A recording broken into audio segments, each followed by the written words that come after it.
அல்ஹம்துலில்லாஹ் வஸ்ஸலாத்து வஸ்ஸலாமு அலா ரசூலில்லாஹி அம்மா பஅத். அன்பார்ந்த அல்லாஹ்வுடைய நல்லடியார்களே, ஒவ்வொரு முஸ்லீம் தம்முடைய வாழ்க்கையில் கடந்த காலத்தில் சோதனைகளை கண்டிப்பாக அனுபவித்தே இருப்பார். அந்த சோதனையின் போது அல்லாஹ்வை வணங்கக்கூடிய விதம், அல்லாஹ்வை நேசிக்கக்கூடிய விதம் என்பது வேறுபட்டு இருக்கும்.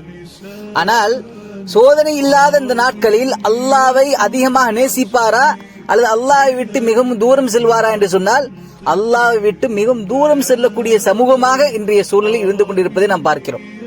அப்படிப்பட்டவர்களை பார்த்து அல்லாஹ் தஆலா குர்ஆனில் பேசுகிறான். 10வது அத்தியாயம் 23வது வசனத்தில், ஃபலம்மா அன்ஜாஹும் இதாஹும் யப்கூன ஃபில் அர்லி பிகைரில் ஹக், அவர்களை நாம் சோதனையிலிருந்து காப்பாற்றினால் நியாயமே இல்லாம இந்த உலகத்தில அல்லாஹ்வை மறந்தவர்களாக அழிச்சாட்டியம் செய்து கொண்டிருக்கிறார்கள்.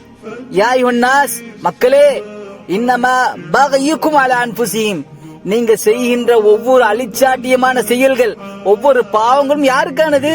உங்களுக்கானதுதான் என்பதை அல்லாஹ் தஆலா சொல்கின்றான். மதா அல் ஹயாத்தித் துன்யா, இந்த உலக வாழ்க்கை என்பது சிறிது காலம்தான்.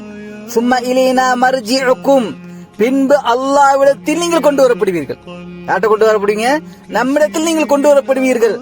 ஃபனுநப்பியுக்கும் பிமா குன்தும் தஅமலூன், அப்ப நாம சொல்லுவோம் நீங்க என்னென்ன செஞ்சீங்க.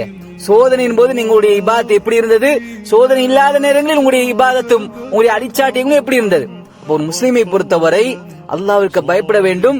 கடந்த காலத்தில் இப்படிப்பட்ட சோதனையிலிருந்தெல்லாம் அல்லாஹ் என்னை காப்பாற்றினானே, இன்றைக்கு நான் அல்லாஹ்விற்கு கட்டுப்பட்ட ஒரு அடியானாக இல்லையே என்பதை வருந்தியவர்களாக பாவத்திலிருந்து நாம் இன்ஷா அல்லாஹ் நம்மை நாம் தற்காத்துக் கொள்வோம். ரப்புல் ஆலமீன் அல்லாஹ்விற்கு கட்டுப்பட்டு வாழக்கூடிய ஒரு பாக்கியத்தை நம்ம அனைவருக்கும் நல்வழிப்பானாக. அஸ்ஸலாமு அலைக்கும்.